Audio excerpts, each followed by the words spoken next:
సుమన్ టీవీలో మీ business promotions కోసం ఈ కింది నెంబర్ను సంప్రదించగలరు.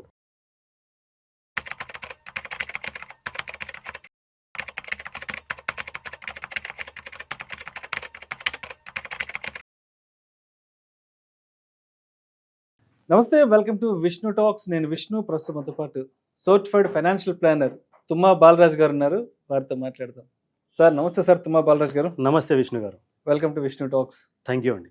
అసలు ఈ స్కామ్లు లేదంటే ఫ్రాడ్లు ఎలా ఉంటాయి, అసలు వీటిలో ఎన్ని రకాల కేటగిరీస్ ఉంటాయి, ఏ కేటగిరీ ఫ్రాడ్ని స్కామ్ని తీసుకొచ్చి మన నెత్తిన పెడతారు? విష్ణు గారు, మనం ఇప్పటిదాకా మనము stock trading, IPO trading, pre IPO trading, forex trading, F and O trading, ఈ స్కామ్స్ ఎట్లా జరుగుతాయని చెప్పేసి మనము మాట్లాడుకున్నాం. ఇంకా వేరే స్కామ్స్ కూడా ఉన్నాయి. One of the scam is matrimonial scam. Matrimonial scam ఈ పెళ్లి చూపులకు సంబంధించి ఆన్లైన్ లో ప్రొఫైల్ అప్లోడ్ చేస్తాం కదా. అవునండి, అది కూడా స్కామ్.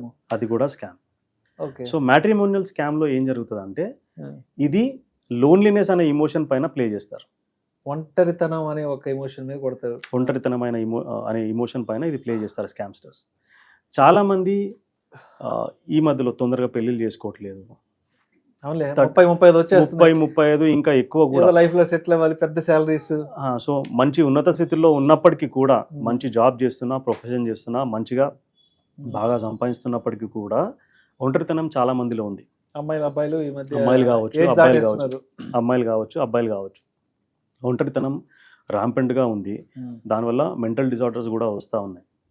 అయితే ఈ మ్యాట్రిమోనియల్ స్కామ్ ఎట్లా వర్క్ చేస్తుంది అంటే, ఎవరైతే స్కామ్ చేయాలనుకుంటారో వాళ్ళు ఒక హై ప్రొఫైల్ క్రియేట్ చేసుకుంటారు.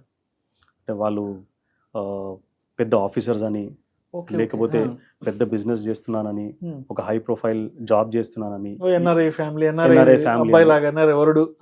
వరుడు కావచ్చు, ఇంకెవరైనా. సో అంటే అమ్మాయిలకు అబ్బాయిలకు ఇద్దరికి వర్తిస్తుంది.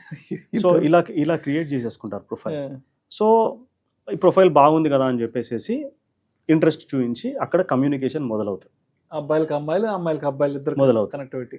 అయితే ఇక్కడ మెయిన్గా లోన్లీనెస్, కొంచెం అటెన్షన్ ఇవ్వడము, కొంచెం అఫెక్షన్గా మాట్లాడడము, ఇవన్నీ చేస్తే వాళ్ళు పడిపోతారు.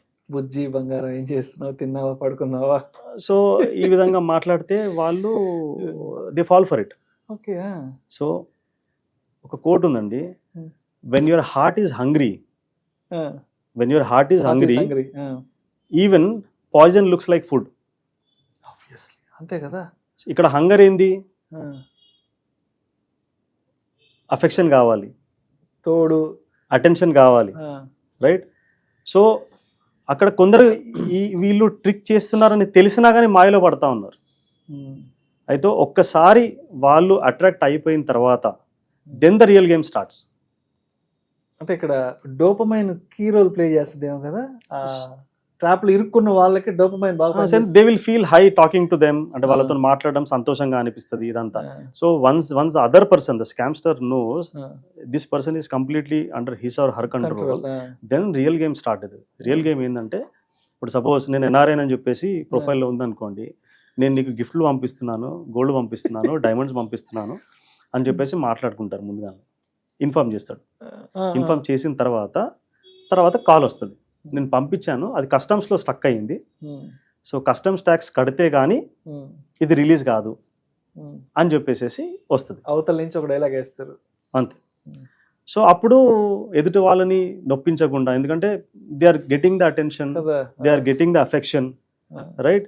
సో నొచ్చుకుంటారు ఏమన్నా మాట్లాడితే అని చెప్పేసి లైఫ్ సెటిల్ అవుతుంది.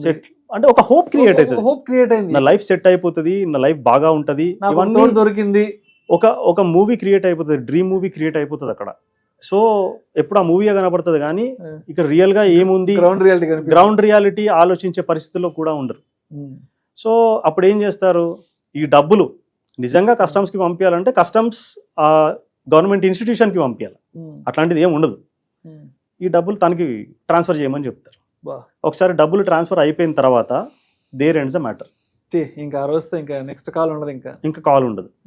సో ఇంకొకటి, ఇంకా వేరే విధంగా కూడా ట్రాప్ చేయవచ్చు. సో నాకు వచ్చే డబ్బులు స్టక్ అయిపోయాను, ఏదో ప్రాబ్లం చెప్పేసి నేను అర్జెంట్గా ఇండియాకి రావాలనుకుంటున్నాను, ఫ్లైట్ టికెట్ అది కొంచెం డిలే అయింది, ఏదైనా రీజన్ కావచ్చు, ఏదో చెప్తుంది నాకు అర్జెంట్ అమౌంట్ కావాలి, అమౌంట్ కావాలి, స్టక్ పేమెంట్ అయిపోయింది. కావాలి, నా పేమెంట్స్ అయిపోయాయి, బ్యాంక్ ఫ్రీజ్ అయిపోయింది, సో మా పేరెంట్స్ మెడికల్ రిక్వైర్మెంట్ ఉంది, any they will create some sort of urgency, ఏదో ఒక మసాలా వేస్తారు. అర్జెన్సీ క్రియేట్ చేసేసి డబ్బులు పంపిమని చెప్తారు. సో అయ్యో నా would be husband or wife they are in trouble, నా రెస్పాన్సిబిలిటీ వాళ్ళని ప్రొటెక్ట్ చేయడానికి అని చెప్పేసి ఆ ఫీలింగ్ తోని they transfer the money. So ఇదంతా దేనిపైన, as I told you, when the heart is hungry even poison looks like food. So అక్కడ పాయిజన్ ఎప్పుడైతే, ఇది గుర్తుపెట్టుకోవాలి, ఎప్పుడైతే రిలేషన్షిప్ లో మనీ యాంగిల్ ఎంటర్ అవుతుందో దెన్ యూ షుడ్ బి, మన యాంటీనా అలర్ట్ అయిపోవాలి. లవ్ లో, మన లవ్ లో మనీ యాంగిల్ ఎప్పుడైతే ఎంటర్ అవుతుందో అప్పుడు మన యాంటీనా అలర్ట్ అవ్వాలి. సో ఎప్పుడు కూడా ఇవి ఎందుకు జరుగుతాయి, ఇది ఎవరికి ఇంట్లో వాళ్ళకి చెప్పరు. సో ఇట్లాంటి స్కామ్ నుంచి ప్రొటెక్ట్ కావాలి అంటే జెన్యున్ రీజన్స్ కూడా ఉండొచ్చేమో. సో అట్లీస్ట్ మనము ఈ డబ్బుల విషయం ఫ్యామిలీతో డిస్కస్ చేసుకోవాలి, లేకపోతే మాట్లాడితే ఫ్యామిలీ ముందు మాట్లాడుకోవాలి. సో మనం ఆలోచించింది ఫ్యామిలీలో ఏదైనా మెంబర్ ఆలోచించవచ్చు, సజెషన్ ఇవ్వచ్చు, అడ్వైజ్ ఇవ్వచ్చు, రైట్. సో సాధ్యమైనంత వరకు వీడియో కాల్ చేయమని చెప్పాలి. సో ఇవన్నీ కూడా కొన్ని ప్రొయాక్టివ్ మెజర్స్ తీసుకుంటే ఈ మ్యాట్రిమోనియల్ స్కామ్స్కి లోన్ కాకుండా ఉంటారు. Oh my God.